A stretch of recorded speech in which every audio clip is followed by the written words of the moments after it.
Na videoaula de hoje, nós vamos tratar de uma pessoa considerada uma das mais importantes dentro da filosofia. Nós estamos falando de quem? De Sócrates.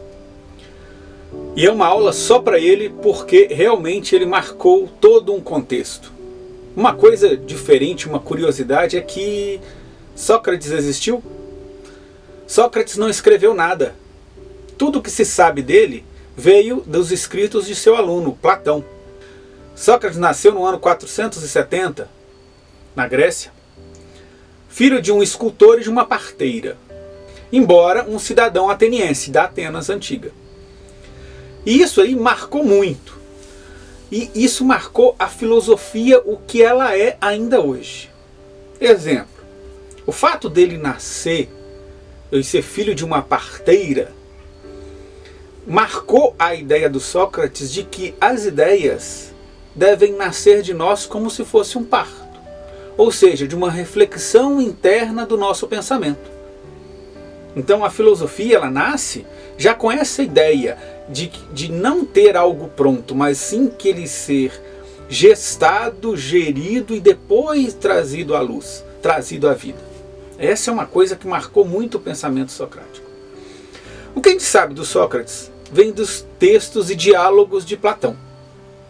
Diálogo porque, se você vai pegar os escritos deles, eu vou deixar aqui no link, aqui logo abaixo do vídeo, vários escritos de Platão, e cada escrito dele tem o nome de uma pessoa que ele estava dialogando. Então eu tenho Críton, eu tenho Górgias, e cada diálogo dele tem uma ideia defendida por Sócrates.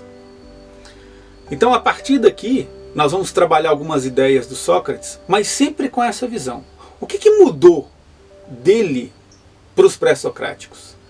Se os pré-socráticos pensavam a natureza e observavam-na para entender o mundo, Sócrates passa para o seguinte ponto. Olha, quem entende mundo é o homem. Quem busca entender o mundo é o homem. Então, para mim entender o mundo, eu tenho que entender o homem primeiro. Essa é uma ideia que marca a filosofia dentro de toda essa conjuntura. Não dá para entender o mundo sem entender o homem que tenta entender o mundo. Então ele muda o foco da filosofia para o pensamento humano, para aquilo que realmente interfere nas nossas relações e naquilo que a gente pensa sobre o mundo. E até sobre nós mesmos. Uma das visões que a gente tem que ter do Sócrates, e ele é o culpado de que todo filósofo é um cara que fica nas nuvens. O que acontece? O Sócrates ele é entendido e lembrado por uma peça de teatro de uma pessoa que ele combateu muito. Então o que aconteceu? Essa peça de teatro é chamada Nas Nuvens. E quem é o personagem principal? O Sócrates. Porque o Sócrates incomodava muito a aristocracia da Grécia, de Atenas principalmente. Por quê? Ele tinha o hábito de fazer perguntas em público para as pessoas mais influentes da época. E aí, daí vem a principal frase dele. Só sei que nada sei. Não é um atestado de ignorância. Muito ao contrário. A ideia do Sócrates é a seguinte, olha, para você aprender algo, você só aprende aquilo que você não sabe. Porque aquilo que você acha e acredita saber, você não se envolve a ponto de aprender, ir além disso que você já sabe. Então ele partia do pressuposto sempre que eu não sei nada. Logo, eu posso aprender qualquer coisa. E como é que ele sabia disso? Ele procurava as pessoas mais influentes e as questionava. Nós vamos ver isso em alguns textos do livro A República, nos diálogos nele, um dos diálogos mais famosos que é o Banquete, onde ele questiona sobre o amor. E ele vai questionando as pessoas e elas acabam pelos questionamentos, perceberem que o que elas achavam que sabiam, não sabiam. E isso gerou muita revolta nas pessoas.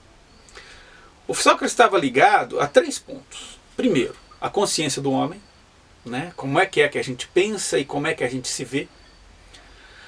E que existia um jeito de aprender as coisas que era a arte de fazer perguntas. Se eu fizer as perguntas corretamente, eu vou receber respostas mais assertivas. E outra situação do Sócrates também, que acontecia muito na época, era uma crítica sofística. O que era a sofística? Os sofistas. Depois dos naturalistas, os pré-socráticos, surgiu uma classe de pessoas, né, que tinham o hábito e a arte de saber falar e convencer as outras pessoas. O problema dos sofistas é que eles não tinham escrúpulos. Então eles não estavam preocupados com a verdade, estavam preocupados com obter lucro do jeito que você fizesse. O outro acreditar. Não necessariamente pela verdade. Então alguns deles usavam isso para enganar as pessoas. Num julgamento, por exemplo, uma pessoa já clara que ela estava condenada, que ela praticou o crime, se ela tivesse um bom advogado, vamos dizer assim, uma boa pessoa de retórica, ela convencia os outros que ela era inocente. E ela ganhava a causa. O Sócrates combatia isso com muita força. Então ele criou vários inimigos, né, devido a essa forma de fazer filosofia. Na praça pública, no meio do povo, mas é uma coisa que ele queria ensinar para nós. Qualquer um pode fazer filosofia, desde que seja envolvido com alguns valores que não podem ser desligados da filosofia. Como é que o Sócrates conseguia isso? Ele tinha um método. Esse método era chamado de maiêutica. Lembra que eu falei que a mãe dele era parteira? Então ela ajudava as pessoas a nascer. O Sócrates pegou isso para o método filosófico. Então ele não te dá a resposta. Não é interessante dar a resposta. Ele não ajuda nada se te der a resposta. Mas ele te faz perguntas para conduzir o seu pensamento a ponto de você compreender e fazer nascer a própria ideia de você. Isso é fantástico, porque quando você aprende a partir de você mesmo, você realmente aprende, e você entende, você compreende. Isso amplia a sua percepção com respeito a você mesmo e as questões que você colocou, principalmente nas questões dos valores.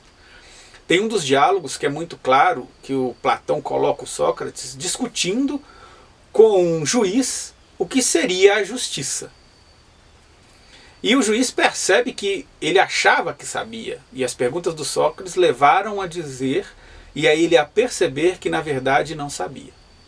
Então a ideia principal é, dentro da filosofia, não dê respostas prontas, mas sim conduza o seu pensamento, deixe-se conduzir do seu pensamento. Faça as perguntas, não tenha medo das perguntas. E o fato de você descobrir que não sabe vai te ajudar muito a continuar caminhando. Agora, o que o Sócrates discutia? Qual que eram as principais ideias dele? Bom, ele discutia sobre tudo, que é um padrão para a filosofia. Discutir qualquer coisa. Então ele discutia, por exemplo, de onde é que vem o conhecimento. Como é que você conhece as coisas? Tem um diálogo falando sobre isso. Tem um sobre falando a virtude. O que é virtude? O que é ser bom em algo? Como é que isso nasce? Como é que isso é construído?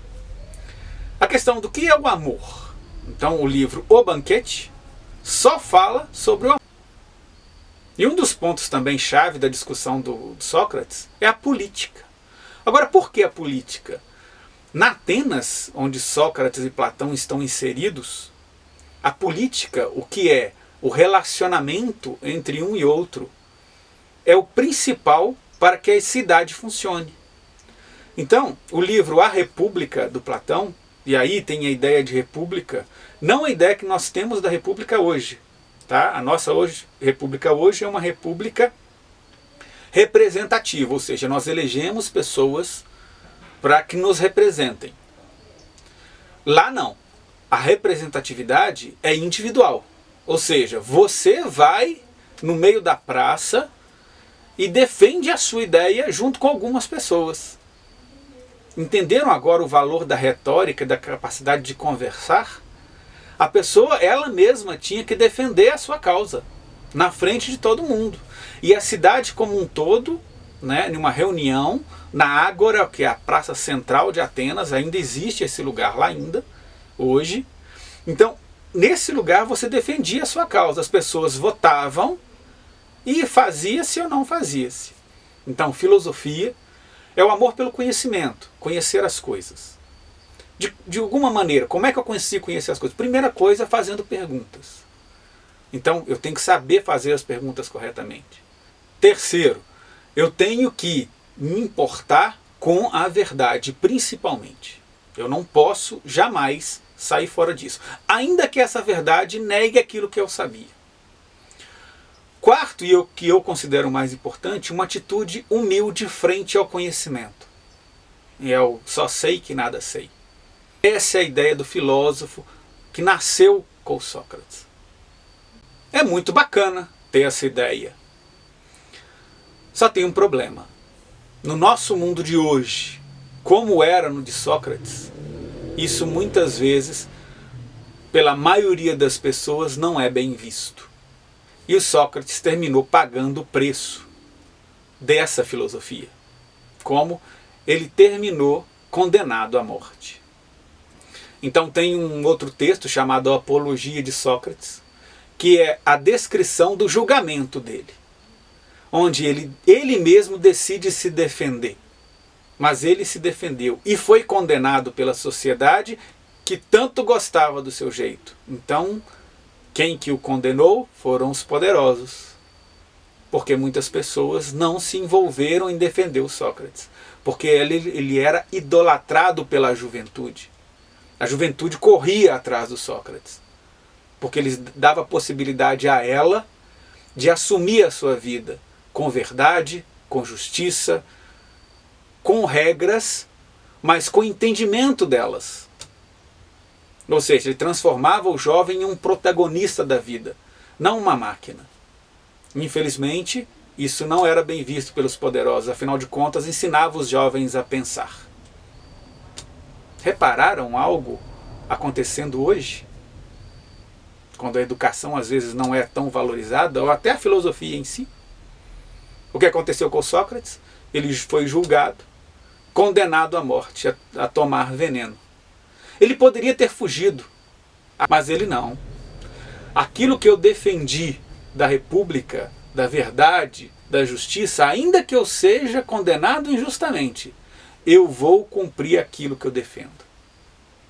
Ou seja, ele deu com sua vida a última regra para a filosofia: radicalidade. Se você se compromete com aquilo que você acredita, vá até as últimas consequências, ainda que você morra no processo. Isso é algo que nós precisamos aprender ainda hoje. Então estamos aí. Essa é uma ideia muito geral do Sócrates. Vou deixar alguns links aqui embaixo, onde você pode ler os textos. É muito interessante. E a gente vai para a próxima aula com o aluno dele, o Platão, com outras ideias. Tá bom? Até a próxima aula com Filosofia na Veia.